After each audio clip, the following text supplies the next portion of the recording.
Vintage Story's new update has changed the game with beautiful new plants, animal updates and more. So here is 10 things added to 1.22.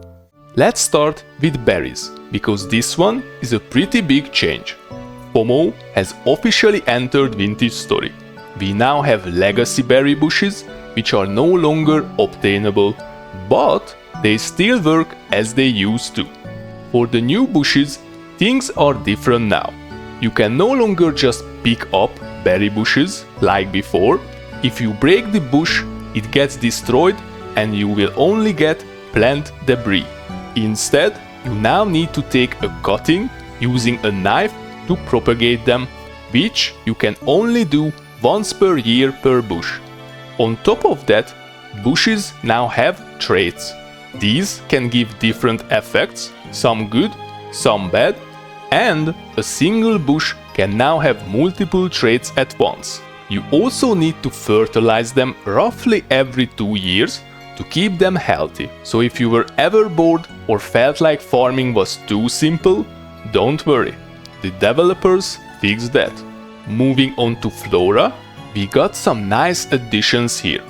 There are now 2 new farmable crops, fennel and licorice. Both can spawn naturally in the wilderness. Fennel is actually edible, so that's useful, but licorice isn't. Their main use is for crafting bait for fishing. We also got 4 new flowers: bluebell, mugwort, ghostpipe and daffodils. There are now 8 new rare mushrooms, and most of them come with an adventure when eaten. We are talking mushrooms like honey mushroom, blue mini, fool's cone cap, gold cap, liberty cap, sickener, wavy cap and laughing Jim. Fishing also got a pretty big update. There are now new fish species and some of them are actually aggressive. Fish behavior has also changed. They can now escape your melee weapons, so you can't just brute force your way through them anymore. There is also taxidermy for fish, which is a cool cosmetic feature if you like displaying your catches. Something to watch out for: you can now deplete fish populations, so if you overfish an area, it's going to run dry. Fishing might be the new early game berries. Animals got a lot of love in this update. Boars have been completely reworked with a full model overhaul, and there are now new variants like huge boars, warthogs and red river hogs. Bighorn sheep also got updated, and now we have mouflon sheep, which were actually the first domesticated sheep historically. Also, bighorn sheep now spawn in drier regions instead of wetter ones. Bears got new textures, and more importantly, their attack range has been increased. So if they couldn't reach you before, now they probably can. Wolves and bears now also have footstep sounds, which gives you a little heads up. You will also notice a lot more butterflies in your world now. And finally, there is a new item called the Entity Mover Wand, which lets you move entities around. Super useful for managing animals in creative mode. Food got some interesting upgrades too. We now have oils, including flax, which turns into linseed, olive and fat. Raw fat can now spoil, but you can cook it into rendered fat, which doesn't spoil. If it's liquid, it will solidify after a few hours, and to use it in recipes, you actually need to dump it onto the ground to get this solid form. We also got fruit labels for jam crocs, which is a small but really nice quality of life feature. And cooking just got more flexible. We now have pot pies, meaning you can mix meat and vegetables together in one recipe, combining multiple food categories. So yeah, cooking just became a lot more creative. Quick update on mechanical power.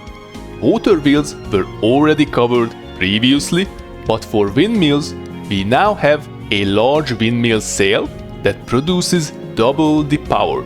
There is also a new rotor designed specifically for that sail. To balance things out, windmills now create turbulence, meaning you need about 15 blocks of distance between two fully upgraded windmills.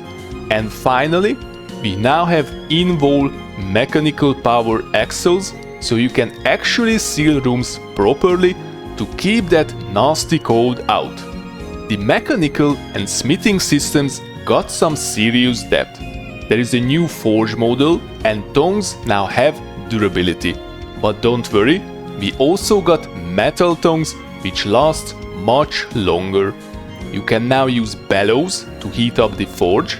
Quenching can now increase either power or durability, but there is a risk your item might get destroyed.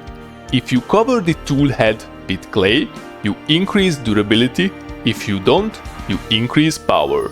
Also, throwing hot items onto lake ice will cool them down and might even melt the ice. Tempering is now a thing as well. It can sharpen weapons for critical damage bonuses, but at the cost of durability. And a critical hit now deals double damage. And you can now shovel snow as well. We now have a first fully dynamic dungeon spawning in survival mode. They are pretty rare, about every 1500 blocks, so you won't run into them constantly. Also added are ruined torch holders. They can still hold torches, but if you break them, they won't drop themselves. So exploration got a little bit better. Traders have been completely refreshed. They now have new models and clothing, and their outposts have been fully rebuilt.